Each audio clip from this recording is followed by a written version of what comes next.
नमस्कार, मैं हूं अमित सिंह और आप देख रहे हैं फर्स्ट बिहार झारखंड। देखिए, बिहार की राजधानी पटना से बड़ी खबर निकलकर सामने आ रही है। आपको बता दें कि मुख्यमंत्री नीतीश कुमार के बड़े अधिकारी के ऊपर जो है अब गाज गिरने वाली है।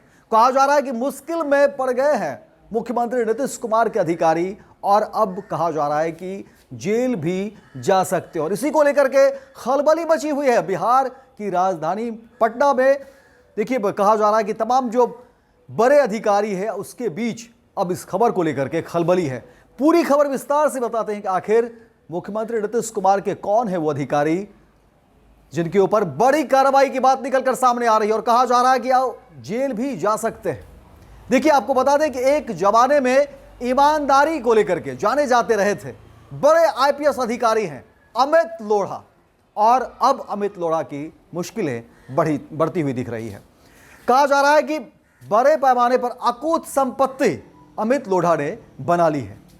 अमित लोढ़ा वही आईपीएस अधिकारी हैं जिनके नाम को लेकर के जिनके किस्से लोग सुनाया करते थे। और देखिए, अमित लोढ़ा के ऊपर जो है सीरीज भी आई है खाकी नाम से, उससे जुड़ा हुआ और कुछ इसमें है। यानी कुल मिलाकर के जिनके किस्से, जिनके चर्चे राजनीतिक गलियारे में ऑफिसर्स के बीच आम लोग चर्चा करते थे। युवा जो है अपने आप अमित लोढ़ा को आइडियल मांगते थे, लेकिन उसी अमित लोढ़ा की कहानी अब जो सामने आई है वो हैरान भी करती है और कई तरह के सवाल भी शुरू हो रहे हैं कि आखिर बिहार के इतने बड़े महकमे से इतने बड़े पुलिस अधिकारी को लेकर के जो खबरें निकली है, आखिर इसके पीछे की सच्चाई क्या है। करोड़ों रुपए की अकूत संपत्ति की बातें हैं। आखिर ये इतने बड़े अधिकारी इतनी संपत्ति इकट्ठा कैसे कर लेते हैं, इतनी संपत्ति बना कैसे लेते हैं। देखिए, कहा जा रहा है कि 1998 बैच के आईपीएस ऑफिसर अमित लोढ़ा की अब जो है मुश्किलें बढ़ती हुई दिखाई दे रही है। बिहार सरकार ने इनके खिलाफ अभियोजन की स्वीकृति भी दे दी है। अब केंद्र से स्वीकृति का इंतजार है। वहां से अभियोजन की स्वीकृति मिलते ही विशेष निगरानी इनके खिलाफ कोर्ट में चार्जशीट दाखिल करेगी। अमित लोढ़ा वर्तमान में राज्य अभिलेख ब्यूरो में एडीजी के पद पर पदस्थापित हैं। जो सूत्र है उसके मुताबिक कहा जा रहा है कि देखिए, राज्य सरकार ने 1998 बैच के आईपीएस अधिकारी अमित लोढ़ा के खिलाफ केस चलाने की स्वीकृति दे दी है। चूंकि आईपीएस अधिकारियों के खिलाफ केस चलाने के लिए केंद्र सरकार की अनुमति की जरूरत होती है, लिहाजा राज्य सरकार से अनुमति मिलने के बाद फाइल गृह मंत्रालय की स्वीकृति के लिए भेजा गया है। देखिए, जो सूत्र है बता रहे हैं कि पिछले महीने ही राज्य सरकार ने अमित लोढ़ा के खिलाफ अभियोजन की स्वीकृति दे दी है। साथ ही फाइल केंद्र सरकार को भेज दिया गया है। केंद्र से हरी झंडी मिलते ही जांच एजेंसी निगरानी न्यायालय में चार्जशीट दाखिल करेगी। वहीं विशेष निगरानी इकाई ने आईपीएस अधिकारी अमित लोढ़ा के खिलाफ 7 दिसंबर 2022 को आय से अधिक संपत्ति मामले में प्राथमिकी दर्ज की थी। यह मुकदमा भ्रष्टाचार निवारक अधिनियम 1998 की धारा 13(1) भी और 13(2) के तहत दर्ज किया गया था। जांच एजेंसी की जांच में 2 करोड़ 50 लाख रुपए से अधिक की अवैध संपत्ति की बात सामने आई थी। विशेष निगरानी इकाई ने वर्ष 2024 में ही राज्य सरकार से लोढ़ा के खिलाफ मुकदमा चलाने की अनुमति मांगी थी। अब जाकर राज्य सरकार ने इसकी अनुमति दी है। बता दें कि आईपीएस अधिकारी अमित लोढ़ा के आईजी रहते इनके खिलाफ आय से अधिक संपत्ति अर्जित करने का केस दर्ज हुआ था। केस दर्ज होने के बाद अमित लोढ़ा की पदोन्नति यानी प्रमोशन रुक गया था। अपनी प्रमोशन के लिए उन्होंने केंद्रीय प्रशासनिक न्यायाधिकरण कैट का दरवाजा खटखटाया था।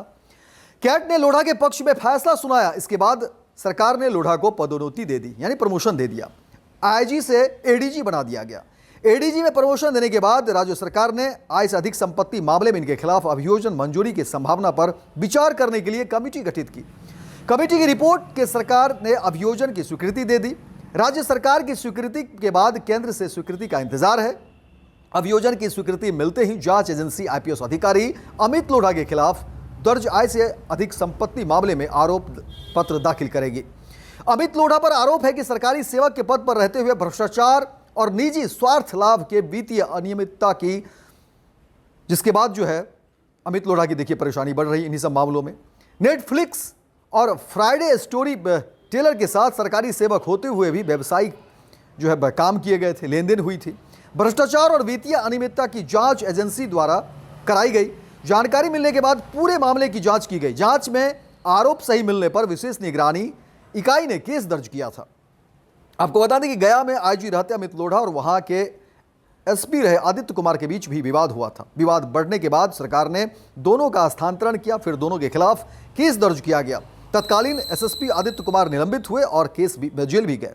शराब केस में आदित्य कुमार पर केस दर्ज किया गया। आदित्य पर डीजीपी को फर्जी कॉल कराने के भी आरोप है। कहा जा रहा है कि आदित्य कुमार खुद अमित लोढ़ा को फंसाना चाहते थे। बाद में आय से अधिक संपत्ति केस में एसवीयू ने गया के तत्कालीन एसपी आदित्य कुमार के खिलाफ प्राथमिकी दर्ज करते हुए कई ठिकानों पर छापेमारी भी की। इस तरह से दोनों आईपीएस अधिकारी बुरी तरह से लपेटे में आ गए हैं और अब कहा जा रहा है कि अमित लोढ़ा की मुश्किलें बढ़ती हुई दिख रही है। हालांकि अब केंद्र से देखिए क्या कुछ चीज़ें आती है, उसके बाद केंद्र क्या मंजूरी देती है, जांच आगे बढ़ती है और अगर सब कुछ सही पाया गया तो अमित लोढ़ा जो है वो जेल भी जा सकते हैं। यानी एक जमाने में ईमानदारी की मिसाल पेश होते थे। अमित लोढ़ा के बारे में कहा जाता था कि ये ईमानदार आईपीएस ऑफिसर हैं, लेकिन आय से अधिक संपत्ति मामले में देखिए अमित लोढ़ा के ऊपर केस भी होता है और अब मुश्किलें बढ़ती हुई दिख रही है। सवाल कई खड़े होते हैं कि आखिर इतने बड़े अधिकारी आखिर क्या ऐसा हो जाता है, जबकि सब कुछ सैलरी अच्छी है, वेतन अच्छे हैं, लॉ लश्कर ताम झाम पद प्रतिष्ठा सब कुछ इतना बेहतर होने के बावजूद एक ग्रेड के ऑफिसर होते हैं, सब कुछ इतना होने के बावजूद भी आखिर भ्रष्टाचार की भेंट क्यों चढ़ जाते हैं? क्यों अपने आप को सहेज नहीं सकते? क्यों अपने आप को समेट कर नहीं रख सकते? और अब देखिए अमित लोढ़ा की किरकिरी हो रही है। जाहिर तौर पर जब इतने बड़े ऑफिसर, इतने बड़े पदाधिकारी जिसकी दुहाई हर जगह दी जाती थी, युवा अपना जो आइकॉन मानते थे, सीरीज बन गई, फिल्में बन गई और अब अमित लोढ़ा देखिए कि किस तरह से जो है फंसते हुए दिख रहे हैं। तो फिलहाल इस खबर के साथ छोड़े जा रहे हैं। आप सब अपनी राय रखिए, टिप्पणी करिए। पश्चिम बिहार झारखंड पर जनहित के मुद्दे जो है हम दिखाते रहेंगे। हमारी कोशिश होगी कि समाज के अंतिम हाशिए पर, पायदान पर जो लोग हैं उनसे जुड़ी हुई जो खबरें हो वो भी खबर जो है हम प्रमुखता से चलाएं और कोई खबर हमसे छूटे नहीं। इसलिए आप हमारे चैनल को सब्सक्राइब करिए, लाइक करिए, शेयर करिए और अपनी बात जो है जरूर करिए। पैनोरमा ग्रुप, जो सोचता है वो करता है। ये लो मुंह मीठा करो, आज मैंने अपना जॉब छोड़ दिया। अब हम पूर्णिया वापस जाएंगे। जॉब छोड़ दिया है? मतलब ये घर कैसे चलेगा? हम करेंगे क्या और माँ बाबूजी क्या बोलेंगे? इसलिए मैं एक और मिठाई का डब्बा लाया। अपने बिजनेस के लिए लोन अप्रूव हो गया। अरे लोन अप्रूव हो गया वो तो ठीक है, लेकिन पूर्णिया में हम रहेंगे कहाँ? अपना घर भी तो नहीं है वहां। इसलिए तो एक और मिठाई का डब्बा अलग से लाया हूं। हमने पूर्णिया में घर ले लिया है, पूर्णिया के ई होम्स पैनोरमा में। पूर्णिया में पैनोरमा ग्रुप लेकर आए हैं ई होम्स पैनोरमा। बड़ा घर, आलीशान जिंदगी और अत्याधुनिक सुविधाओं के संग। अरे अरे, अब क्यों मुंह मीठा करवा रही हो? क्योंकि हम घर वापसी जो कर रहे हैं। घर वापसी की खुशी पूर्णिया में ई होम्स पैनोरमा के संग। ई homes panorama, luxurious lifestyle redefined.